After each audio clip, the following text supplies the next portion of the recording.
ఈ ప్రెస్ మీట్కి వచ్చినటువంటి నా తోటి సహచర మీడియా మిత్రులకు అభినందనలు.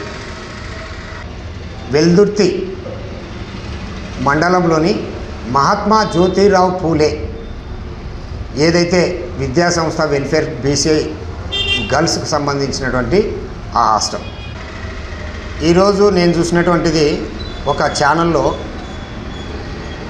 PM9 న్యూస్ వాళ్ళు భయపిస్తున్నారని చెప్పేసి ఇక్కడ వెల్దుర్తిలో ఉన్నటువంటి గురుకుల పాఠశాలకు సంబంధించినటువంటి ఒక ప్రిన్సిపల్ ఆరోపించడం జరిగింది.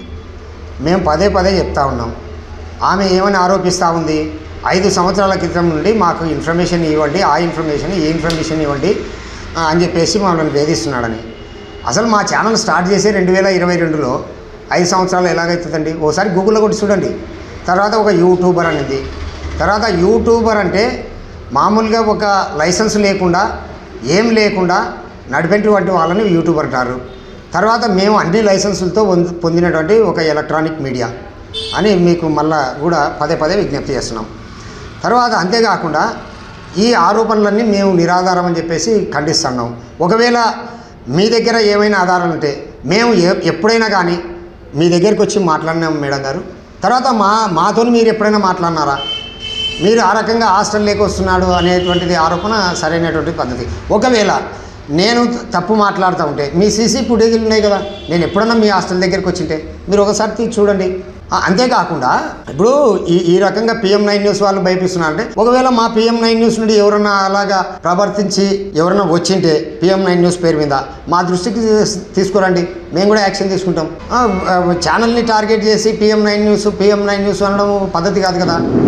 తర్వాత ఇంకోటి, మీరు ఇలాంటి దాని మీద దృష్టి పెట్టే బదులు ఇప్పుడు మొన్న DRO గారు వచ్చినారు ఒక ఎంక్వైరీలో ఈ యొక్క మెస్సెస్ ఈ అన్నం స్టూడెంట్స్కి సంబంధించినటువంటి అన్నం సరిగ్గా లేకుంటే అక్కడ వాసన వస్తుందని డైరెక్ట్గా ఇక్కడ మీరు DRO గారు మాట్లాడినటువంటి వీడియోని చూడండి. DRO మేడం గారు కదా మాట్లాడినది. 70 ఉన్నారు నియర్లీ. కొంతమంది టీసీలో ఒక అమ్మాయికి టీసీ ఇచ్చారు అంటే అది ఇది చేస్తాం కనుక్కున్నాము అని కనుక్కున్నాం. ఈరోజు ఆ ప్రిన్సిపల్ లేరు. సో ఇక్కడ ఉన్న అమ్మాయిలు నేను టీచర్స్ని స్టాఫ్ని వెరిఫై చేసి కిచెన్ చూసాము. కిచెన్ దగ్గర అయితే ఇంకా చుట్టూ స్మెల్ అంతా వస్తుంది, బాగాలేదు. మెయింటెనెన్స్ అయితే కొంచెం లేదు. మెనూ కూడా ఈరోజు డివేట్ అయ్యారు. ఇది ఇంకా కొంచెం చూడాల్సి ఉంది. అవన్నీ రికార్డ్స్ అన్ని వెరిఫై చేసుకొని కలెక్టర్ గారికి ఇంకా రిపోర్ట్ సబ్మిట్ చేస్తాం. మేడం ఆ పిల్లలకి ఓరల్ ఇన్సెక్షన్తో అప్ అండ్ డౌన్ చేపిస్తున్నారు మేడం. అది ఓరల్ ఇన్సెక్షన్తో అప్ అండ్ డౌన్ చేపించే రైట్స్ వీళ్ళకి ఎక్కడి నుండి వచ్చినాయి? చెక్ అది కంపల్సరీ మేడం. ఆ పిల్లకి హెల్త్ బాగాలేదని లేనిపోని ఇష్యూస్ చేస్తున్నారు. అమ్మాయికి 1 ఇయర్ నుంచే బాగుంది, కానీ ఓరల్ ఇన్సెక్షన్తో అసలు తిప్పడం ఎంతవరకు కరెక్ట్? దాదాపు 20 డేస్ నుంచి అమ్మాయిని కేవలం ఓరల్ ఇన్సెక్షన్తో ఎటువంటి అప్రూవల్ లేకుండా చేస్తున్నారు. ఆ రకంగా చేయలేదు మేడం. గతంలో కూడా ఎమ్మెల్సీ ఎలక్షన్లకి వీళ్ళు ఫోన్లు చేయించి స్టూడెంట్తో మాట్లాడడం జరిగింది. విత్ ఎవిడెన్స్ కూడా ఉన్నాయి మేడం మా దగ్గర. దాని మీద కూడా ఇప్పుడు వచ్చిన పర్పస్ వేరు. అదే ఇది రెండోసారి మేడం ఇట్లా ఇష్యూ జరగడం ఇక్కడ. మళ్ళీ దాని మీద ఏమన్నా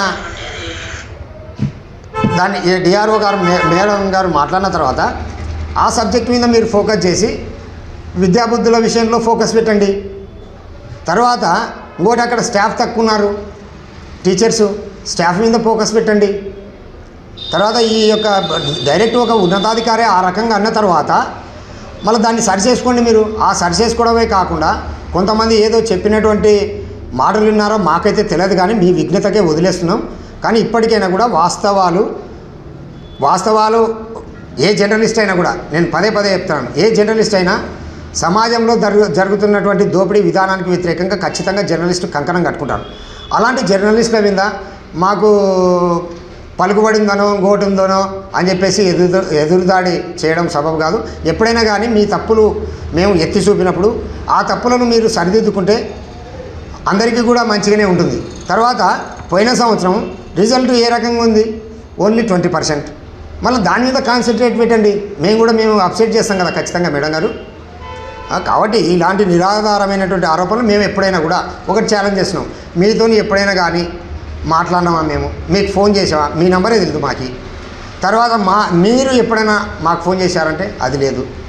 తర్వాత మేము మీ హాస్టల్కి ఎప్పుడైనా వచ్చినాము లేదా హాస్టల్లోకి వచ్చి అది ఇవ్వండి ఇది ఇవ్వండి అంటున్నారు. మేము వచ్చినట్టుంటే కింద మీ సీసీటీవీలు ఓపెన్ చేయండి, ఏ శిక్షకైనా రెడీ నేను. ఇక్కడ అదే అదే బ్రదర్, ఇప్పుడు దౌర్జన్యంగా వెళ్ళినారు అని చెప్తా ఉన్నారు మేడం గారు. దౌర్జన్యంగా వెళ్ళి ఉంటే వాళ్ళ సీసీటీవీ అంత దూరం పోతారండి. ఇన్ని మాట్లాడిన మేడం గారు నేను ఒక సజెషన్స్ చెప్తాను. అది బాలికలకు సంబంధించినటువంటి పాఠశాల, మా రెసిడెన్షియల్ వెల్ఫేర్ సంస్థ. దానికి అసలు మెయిన్ రోడ్డు ఇటు వెల్దుర్తి నుండి నన్నూరు మీదకి పోయి కర్నూలుకి వచ్చే మెయిన్ రోడ్డు, ఆ మెయిన్ రోడ్లో అసలు కాంపౌండే లేదు. బట్టలు బయట రోడ్లు ఆరేసుకుంటున్నారు పిల్లలు. దాని మీద కాన్సన్ట్రేషన్ పెట్టండి. అంటే మీరు ఎప్పుడు కూడా ఇటువంటి ఒక తప్పు ఎత్తి చూపేదాలకు అబ్బా మీరు తప్పు ఎత్తి చూపుతున్నారని చెప్పేసి ఈర్షలుకోవడం సబబు కాదు. మాకు ఎవరు శత్రువులు ఉండరు, ఎవరు మిత్రులు ఉండరు, మాకందరు సమానమే. ఇప్పుడు మాకు కూడా ప్రిన్సిపల్ మేడం గారు మాకు కూడా ఆడపిల్లలు లాంటిదే. మాకు ఆడపిల్లలు లేరా, లేకుంటే మాకు అమ్మాయిలు లేరా? మేము ఏ రకంగా వస్తాం అది గర్ల్స్ హాస్టల్లో మాకు తెలదా? అంత ఇంగిత జ్ఞానం మాకు లేదా? అటువంటి నిరాధారమైనటువంటి ఆరోపణలు చేయడం తప్పని చెప్పేసి దీన్ని తీవ్రంగా ఖండిస్తున్నాం. మేము కూడా ఇటువంటి జర్నలిస్టుల మీద మేము ఒక్కటి అడిగినట్లు ఏ ఆధారం ఉన్నా కూడా నేను బహిరంగ క్షమాపణకైనా రెడీ. తర్వాత ఇంకోటి మతం కాదు కానీ ఇక్కడ నేను నమ్మిన దేవుని మీద నేను ప్రమాణం చేస్తాను, ఆమె నమ్మిన దేవుని మీద ఆమె ప్రమాణం చేస్తుంది. నేను అడిగినట్లు ఇది కూడా ఛాలెంజ్.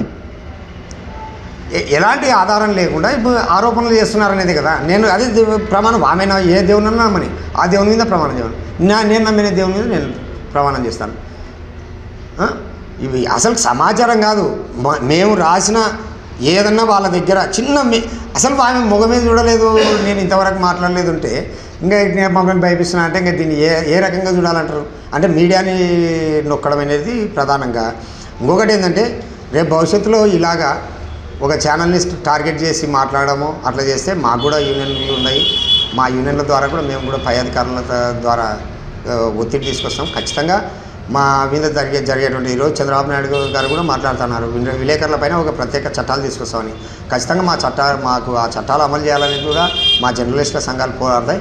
మేము ఎప్పుడైనా కానీ ఏ విలేకరైనా, ఏ ఛానల్కి సంబంధించిన రిపోర్టర్ అయినా, ఏ ప్రింట్ మీడియా అయినా, ఏ ఎలక్ట్రానిక్ అయినా, ఏ యూట్యూబ్లో అప్లోడ్ చేసే వాళ్ళైనా కూడా అసభ్యంగా గర్ల్స్ ఉన్న దాంట్లోకి ఎప్పుడు కూడా నైతిక బాధ్యత ఉన్న వాళ్ళు ఎప్పుడు కూడా పోరు, ఆ పని చేయరు అని చెప్పేసి నిరాధారమైనటువంటి ఇలాంటి ఆరోపణలు మాట్లాడాలని చెప్పేసి మేము విజ్ఞప్తి చేస్తాము. Okay, thank you.